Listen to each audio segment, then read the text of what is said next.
Hello, sunflowers. Welcome to another video for Life Forever Ministries. I just want to quickly put it out there. My name is Nicole, not a pastor, not a psychiatrist, not a psychologist, but I am a trained spiritual carer.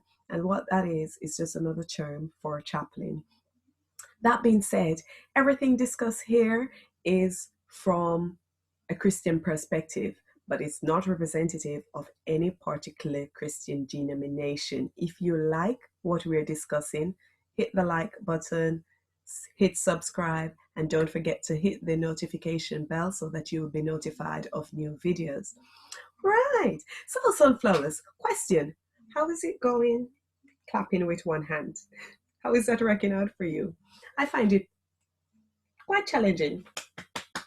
Sound is not the same, is it? But clapping with one hand is what single people do all the time, especially if you are over a certain age, if you know what I mean, right? So for a single person, you find that there are some discounts that are just not open to you. It seems to be an incentive for a couple.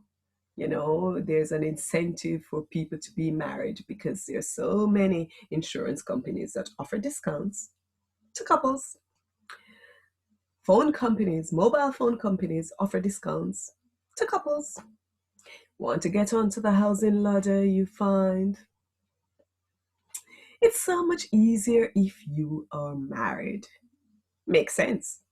Two incomes. That's it. Whereas for a single person, one income.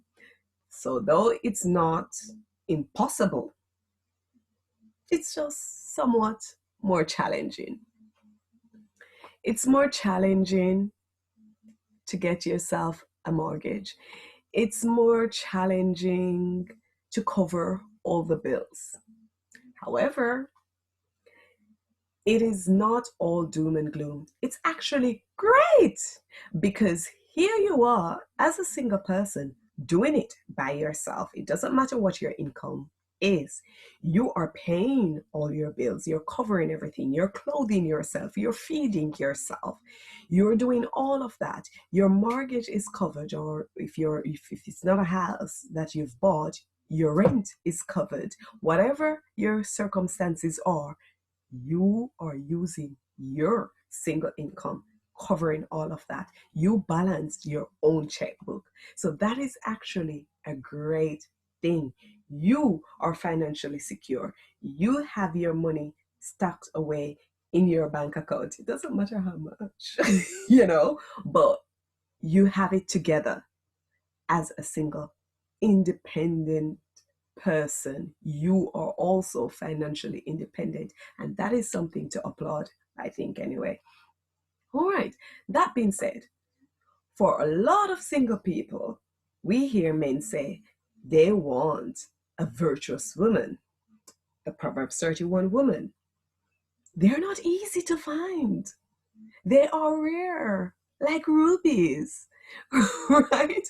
But when we talk about a virtuous woman, we're not just talking about a woman who is spiritually mature, though that is extremely important. But if we read Proverbs 31, we recognize that this woman is also financially secure.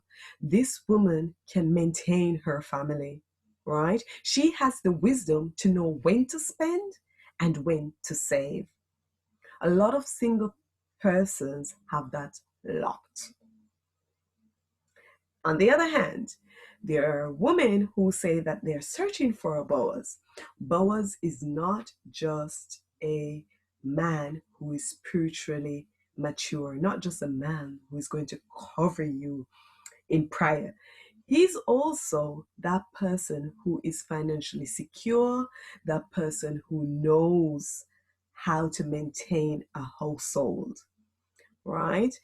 He is not necessarily a businessman, as Boaz was a businessman, but he's not necessarily a businessman. However, he has business sense. That's what a woman is looking for when she says she's looking for a Boaz. What I would like to point out, though, is that if you are seeking out for Boaz, make sure that you're a virtuous woman. Make sure that you are financially secure. On the other hand, for males, if you're seeking out for a virtuous woman, make sure that you're a boss. Make sure that you will be able to maintain a family. It is important that we are that which we are looking for. If we're looking for financial security, we need to make ourselves financially secure. Don't sit around and wait for somebody to come and make you financially secure. Make yourself financially secure. I know a lot of women who are saving for the wedding. They have an income set aside for their wedding, but nothing is being set aside for a rainy day. The wedding might happen, but believe me, rainy days do come. So make yourself financially secure.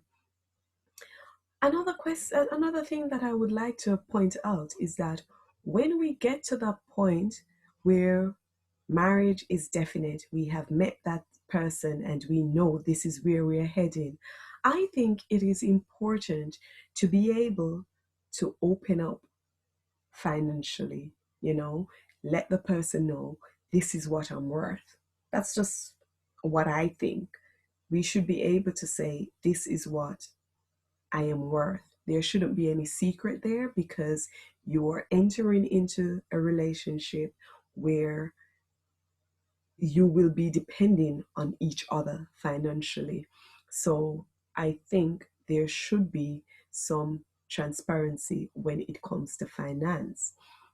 Now, I know that there are some single people who are also single parents, and of course, the belief is that I cannot expose everything because I need to put something away for my children. Fair enough.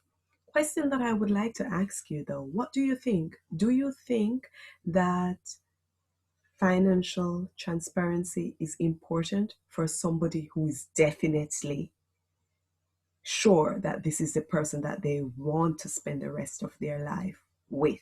You know, I'm not just talking about any relationship, I'm talking about, you know, for sure, marriage is where we're heading.